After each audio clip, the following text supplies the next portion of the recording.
Hey everyone, Jon Shafer here, back with another in-depth video preview of our upcoming 4X strategy game, At the Gates. This video is actually going to be a little bit different from the ones we've done in the past, though. For one, as you've probably noticed, you can actually see me down here in the corner.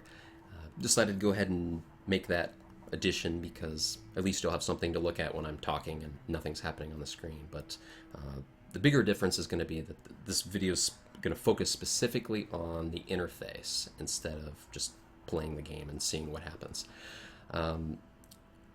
We're also going to be focusing on the features themselves and the functionality, so what it's like to actually play the game. We're also going to be posting a written update which talks about the design process and kind of the hows and whys of the decisions we made on our website. So if you're interested in that, you can go to atthegatesgame.com and read more about how we got here. So why are we actually making a video about interface at all? I guess for one, I'm a huge interface nerd. There's not many of us out there, but I am. I think it's really important. I enjoy working on it, and I think it's something worth spending time on. But more important than that is the fact that At the Gates' interface is truly unique. It's not only going to be incredibly polished because of how much we actually care about it, but we're looking to push the envelope in a number of important ways. So I guess not only am I an interface nerd, but I'm also specifically a tooltip nerd, and that is kind of one of the key features of the interface. It's something we call adaptive tooltips, and we'll be showing those off here in a few minutes.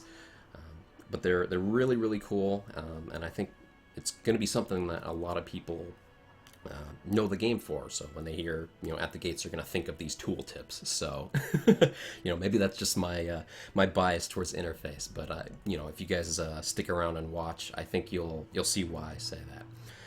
And that kind of is the other reason why we want to make a video of this.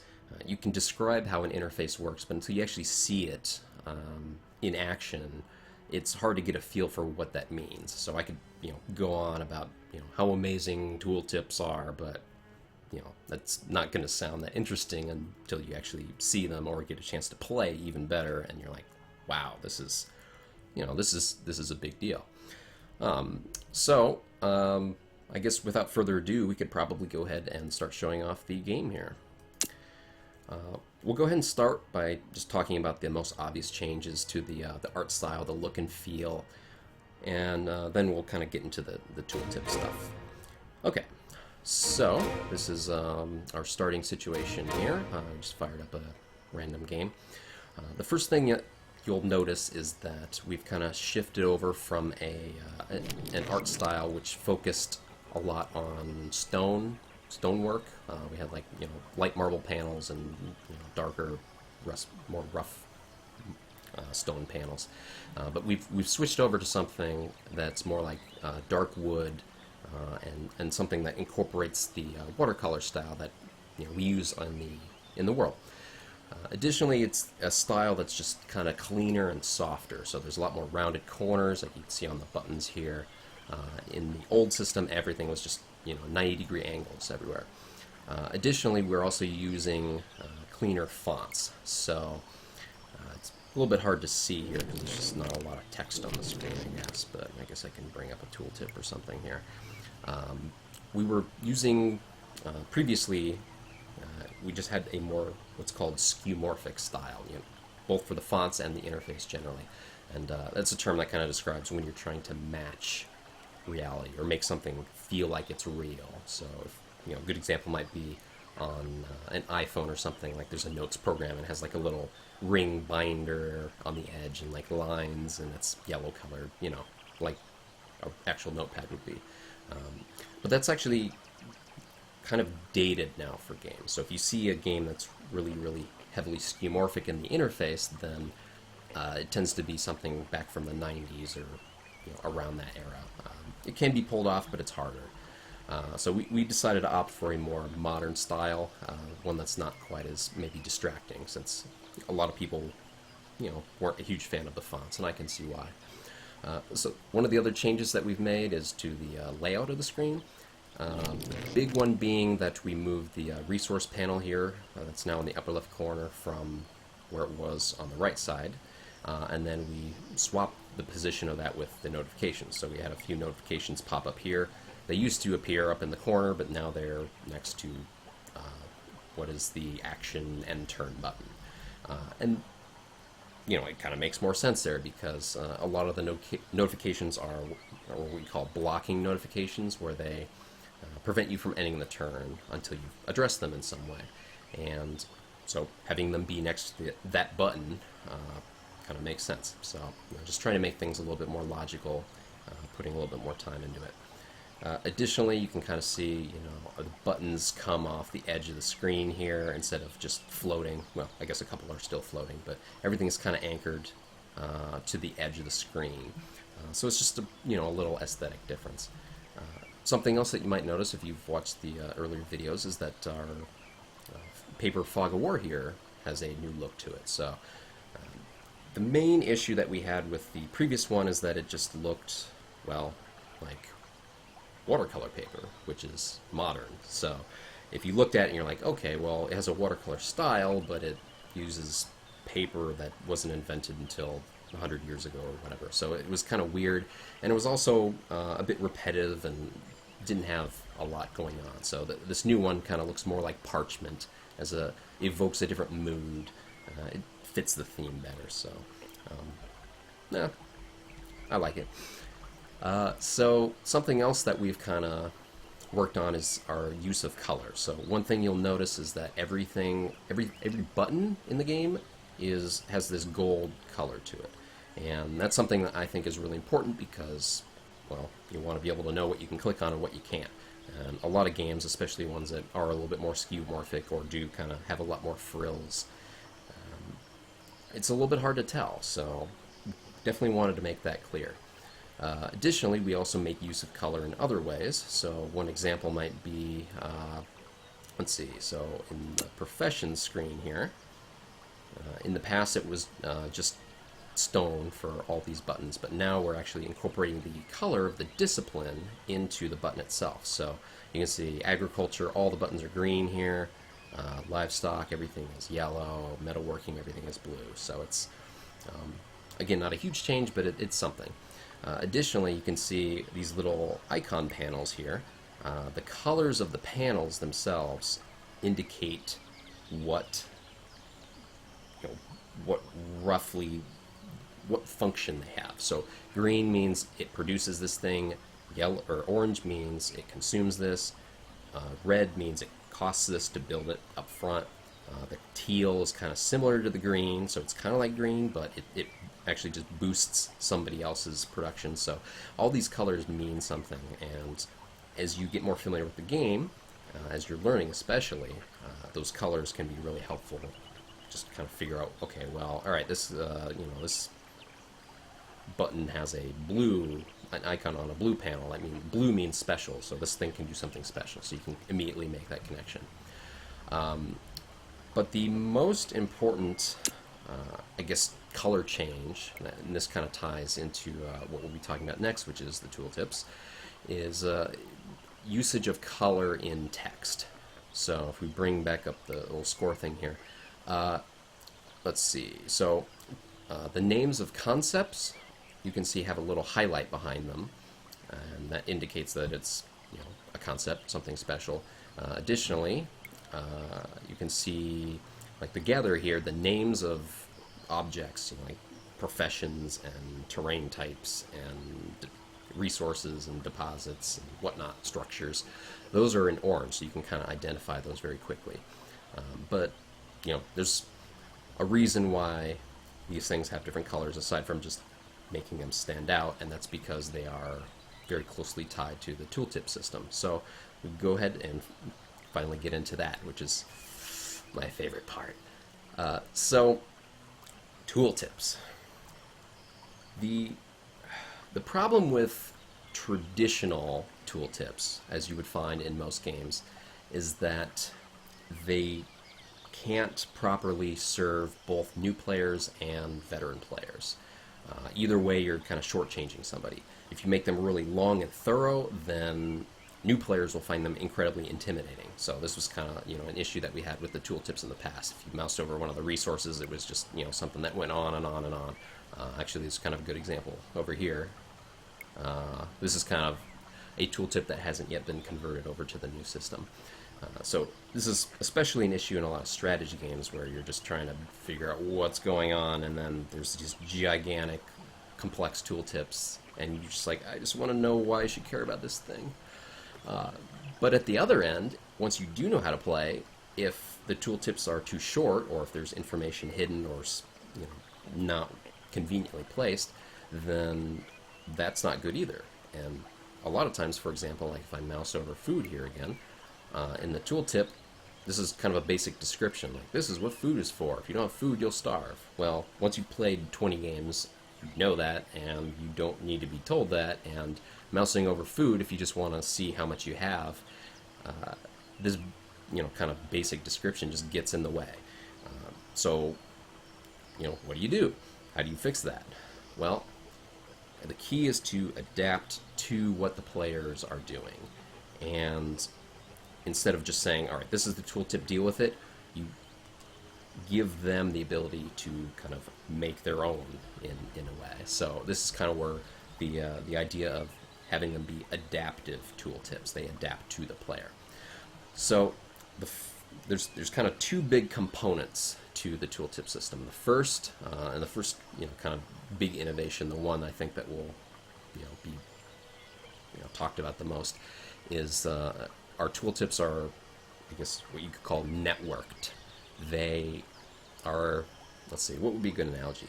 It's kind of like Wikipedia, except with tooltips. So the idea is, if you want to learn more about something, you can just keep digging into it until you don't want to know anymore. So, for example, if I mouse over score here again, then it just talks about, okay, -2 for every turn. Well, that highlight that I talked about earlier, that indicates that this is text that has a tooltip. And if I mouse over that, it brings up the tooltip for that. Well, not only can you do that, but like Wikipedia, you can keep digging. So if I don't know what movement or how movement works, I want to know more about that, I can mouse over that. And then I can just keep going and going. It's infinite, which might normally sound scary, but in this case it's not, because you can kind of, again, go as deep in as you want or not. So if something doesn't interest you, you can just ignore it. If it's interesting, whether you're trying to learn about how something works or if you just think it's something you want to know more about just for fun, you can dig as far as you want. So the big, I guess, benefit of this is that it gives you exactly what you want when you want it, and none of what you don't want, or less, I guess. So if I mouse over turn here, for example, I can then find out anything else that's related to it just by mousing over. I don't even need to click anything. I don't need to go to another screen. I don't need to go to the manual. Whatever. It's right there in front of me always. For everything across the entire game. So there's just there's tooltips attached to everything. Every button, everything that's gold has a tooltip. Everything with the highlight, like I said, has a tooltip, and there's a lot of that.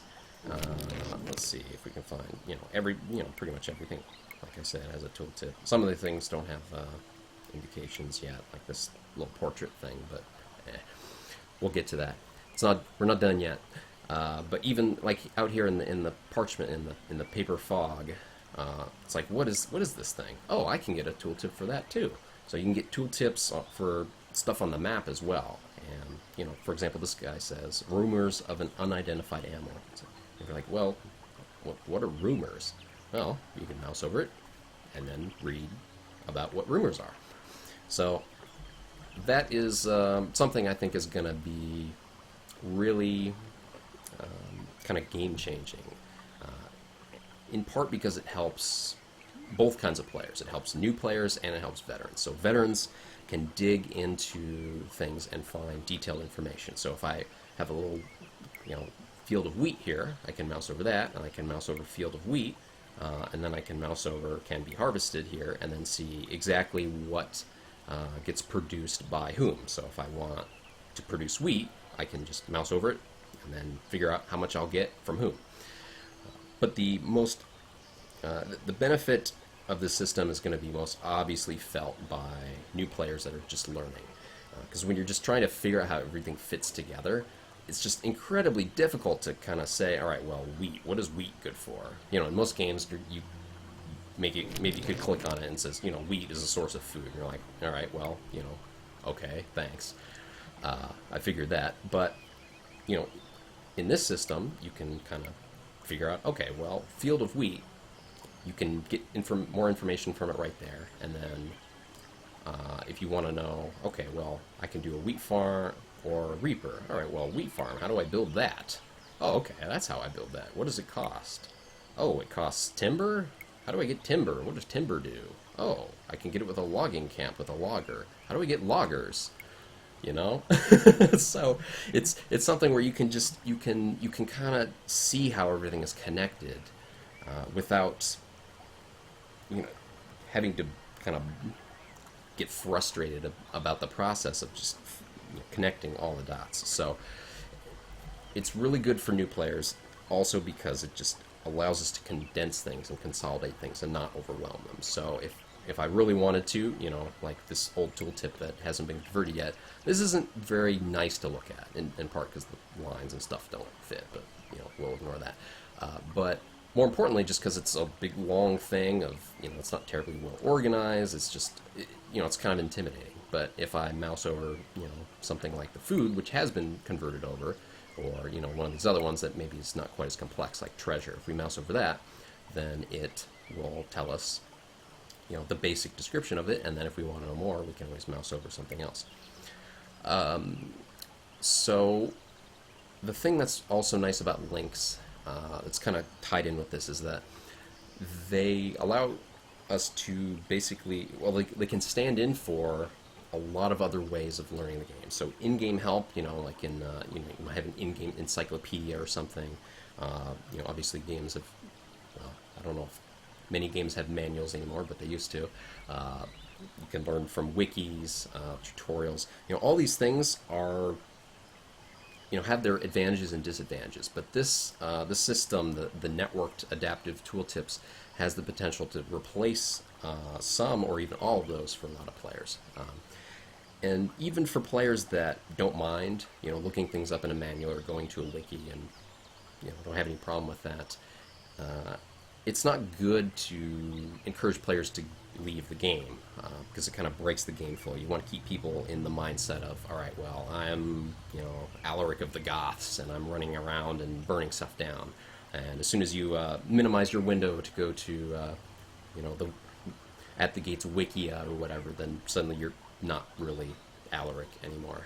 So, I guess kind of the last thing I'll talk about with this part specifically is just that we've also kind of put a lot of polish just into this system itself. So, you know, we kind of showed off a little bit already, but if I mouse over this, and then I mouse over, you know, digger, and then I mouse over foraging, and I mouse over deposits, and I mouse over active, let's say.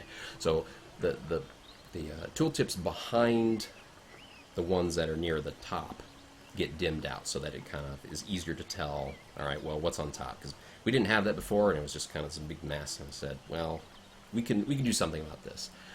Additionally, kind of similarly, the links, the text links that opened up the tooltip stay highlighted, so you can kind of see the hierarchy of how things are connected, and you can kind of, you know, trace your steps back more easily. And I guess one other thing is that these tooltips kind of have a bit of a memory to them as well. So, you know, we'll talk a lot more about that in a little bit. But let's say, for example, that I go ahead and I don't want to see this particular part, and if I hide that, then, you know, again, we'll get back to that. If I do so, then the game knows that I don't want to see that anymore, and then the whole tooltip is just kind of, you know, doesn't show up anymore. Although if you keep your cursor there long enough, it will. So there we go. All right, and we'll bring it back. Anyways, so that kind of brings us to the second big innovation that's part of the tooltip system. Because just the network system, the links, they improve things dramatically, but they're not perfect, especially for kind of expert players. You don't really want to have a link to everything because it can make things really unwieldy and hard to get to. So if I have to, let's say, for example, if I'm going to I want to look at a profession like the blacksmith, for example. If I'm, there's a number of pieces of information here. Let's see, maybe a better example might be, okay, here, the farmer has a little bit more going on.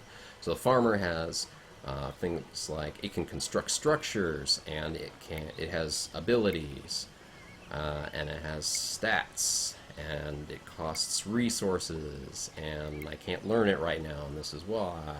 So there's all these things that are directly related to the farmer profession, and even with a network tooltip system, you kind of have to choose a side in terms of veteran players and new players. Do you want to give veteran players everything so that all the information is there, or do you want to kind of cater more to new players and kind of condense that and make that more detailed information a little bit harder to get to? So that's not, either way, it's not great. But we wanted to take things a step further and make this not just a user interface, but a user-driven interface. Like, you are the one in the driver's seat. So these tooltips, the more complex ones like the profession tooltips, are what we call modular. And this is primarily to help, people that really know how to play. So for example, the farmer here, let's say I really want to know how much it costs. I want to see that all the time. I don't want to have to mouse over this to see it.